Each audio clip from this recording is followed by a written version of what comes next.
Hey guys, I want to show you 3 big chords that you can learn that are not only beautiful and captivating, but can also teach you some great technique when forming chords and playing big chords like these. These chords do feature some big stretches and are going to challenge you to stretch your fingers out to get them into the right position to accurately play the chord in timing with the song. And also keep in mind that our fingers stretch like a web. And so if you're struggling to get these chords down or to hit some of these stretches, just know that with practice and with time, that your fingers will eventually stretch out to get all the notes. So grab your guitar, come hang out with me, and let's learn some chords. The G sharp 13 chord.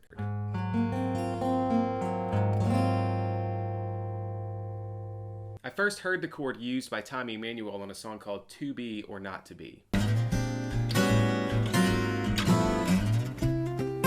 This is so gorgeous. Now, another thing that I like about this chord, in addition to it just being an absolutely beautiful chord, is that it teaches us a really valuable technique when playing big chords. And that's the concept of stretching back whenever you have a really big stretch with your fingers when playing a chord. Now, trying to stretch your fingers from the 1st fret up to the 4th fret just isn't going to work, especially if you're trying to be accurate and move into this chord quickly. Your fingers just don't really want to stretch that way. The way to play this chord is to start at the 4th fret and then stretch back. It's much more comfortable for your fingers to do this.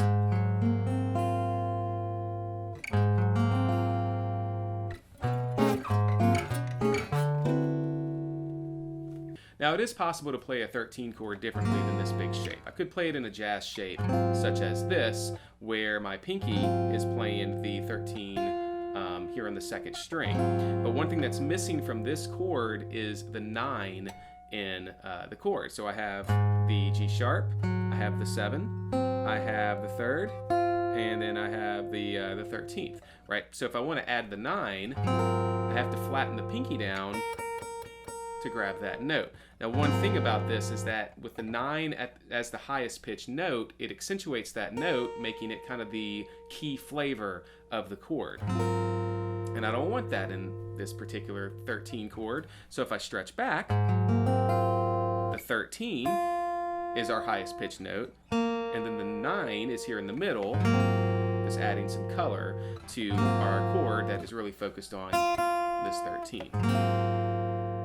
So if you really want a good challenging chord to play that's really beautiful, kind of jazzy sounding, and challenges your fingers to stretch really far on the neck of the guitar, the G sharp 13 is one I would highly recommend learning. The E major 7 add 9.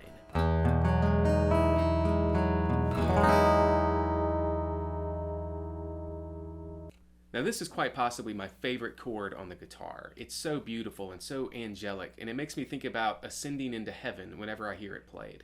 What is it about this chord, though, that makes it such a spiritual sounding, ethereal sounding type of chord? Well, one thing that it has going for it is that it has a lot of notes ringing out, and it uses all 6 strings. So we get both the E, the low E, and the high E ringing, along with this big spread of notes happening in the middle. Now, when forming this chord, we're going to place our middle finger on the 2nd fret of the 5th string. And we're going to quickly run into a problem here because, as we learned in the 1st chord, that you have to stretch back in order to make these big chords work. Now, instead of thinking about just walking down the strings, let's see where we can find a place that we're going to stretch back. And that's going to be on the 4th fret of the 4th string, the F sharp. And that makes it possible to actually stretch those 2 fingers and get them down. Now, one thing that makes this chord work is that we have a big spread of notes here from the E to the B to the F sharp, right? If I were to show you what this is like on the neck, it would go open E, B, F sharp, right? The notes are very far away from each other in terms of where they are on the scale. And it makes a really nice, clean, harmonic sound. Now, when I add in the G sharp, right? When I add in the G sharp, we're going to notice that there's a bit of dissonance at play here, almost a phone off the hook type of sound. That's because the F sharp and the G sharp are very close to each other on the scale. So we get 3 notes that are very clean, and then 2 notes that are much more dissonant. After that, we add in the pinky, right? We're going to add in the pinky to the 4th fret of the 2nd string, which is an E flat, right? That's the major 7. And from the G sharp to the E flat is another clean sound, right? The intervals there, it's very, very smooth in terms of being played together.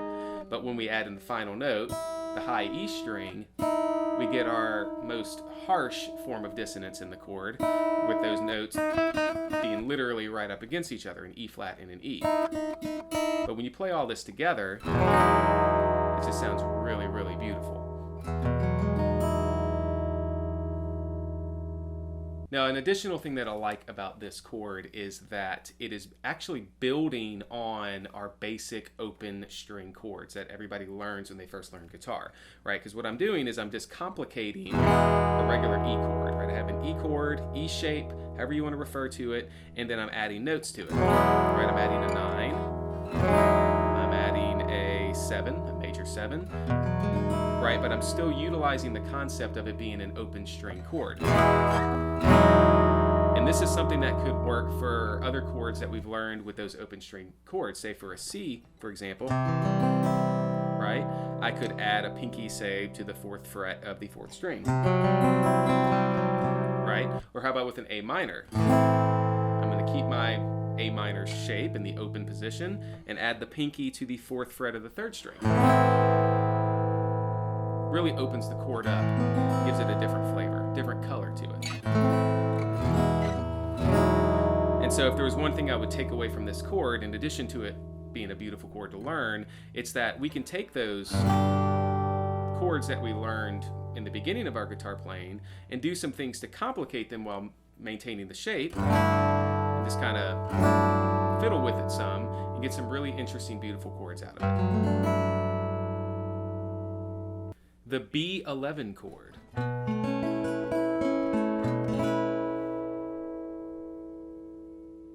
Now the last chord is actually the smallest stretch out of all of these chords, but it's a doozy. It's the B11 chord, but played like this.